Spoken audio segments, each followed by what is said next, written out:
Good morning once more, grade 12 learners and educators. Welcome back to another revision session. Today's focus will be on the preparation of the income statement.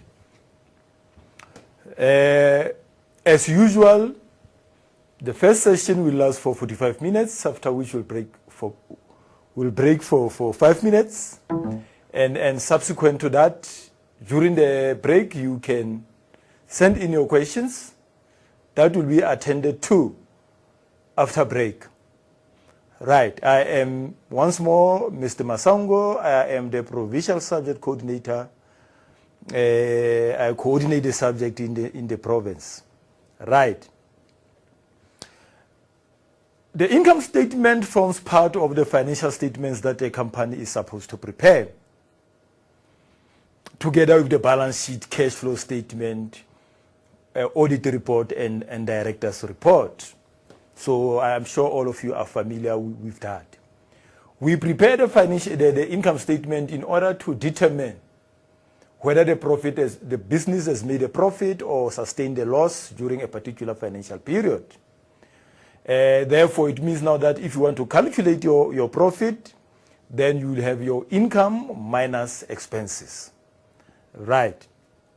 Now, the mistakes that learners normally make when they answer this question is that, one, they include items that do not belong in the income statement in the income statement. What does that mean? You'll find that learners would include balance sheet items. Learners would include balance sheet items in the income statement. Those items do not belong in the income statement, and therefore you'll be penalized if you include those in the income statement. Secondly, some learners would include interest expense or interest income under operating expenses or under other income. So that we call misplacement of items. And again, you'll be penalized if you do such. And lastly, is that learners would normally add where they are supposed to subtract, or subtract where they are supposed to add. And the principles are very easy. If an amount is accrued, or not yet paid, or is due, then you simply add to the pre-adjustment trial balance to get the total for that particular financial period. But if the amount is received in advance,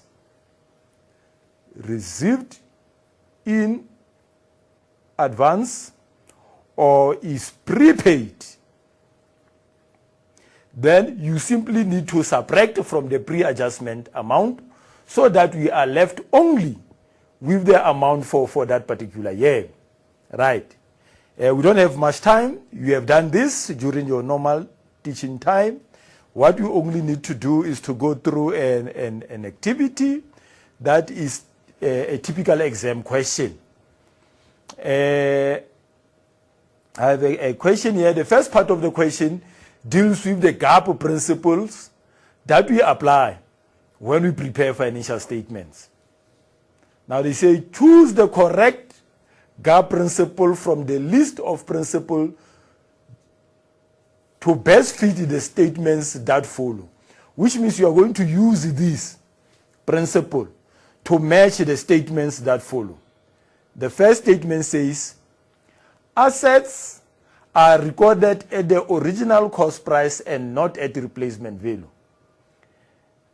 Assets are recorded at the original cost price and not at the replacement value.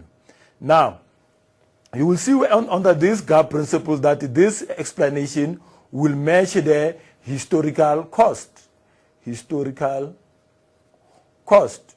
Now, you know that when we prepare your note number 3, you will always show your fixed assets at cost price. You will always show your fixed asset at cost price. Fine. Statement number 2, they say financial information of importance to decision making must be shown separately for users of information. Now, from those options that are given, financial information of importance to decision makers must be shown separately for users of information. And now this explanation will match your materiality. That is why in your income statement, you will see that we show interest income separately. We also disclose interest expense separately because they are important for decision makers. You want to know how much we spend on finance costs. Right. The first statement, income and expenditure must be reported in the correct financial period. What does that mean? It means now that you must match the income with the expenditure that was incurred during that to generate the income during that particular period. Therefore, your matching would be relevant here, which is actually what we do in the income statement, which is why we have adjustments. We have adjustments so that we match income and expenditure of a particular financial period. We exclude things of the next year and we record everything that pertains to this year, whether it has already been paid or not.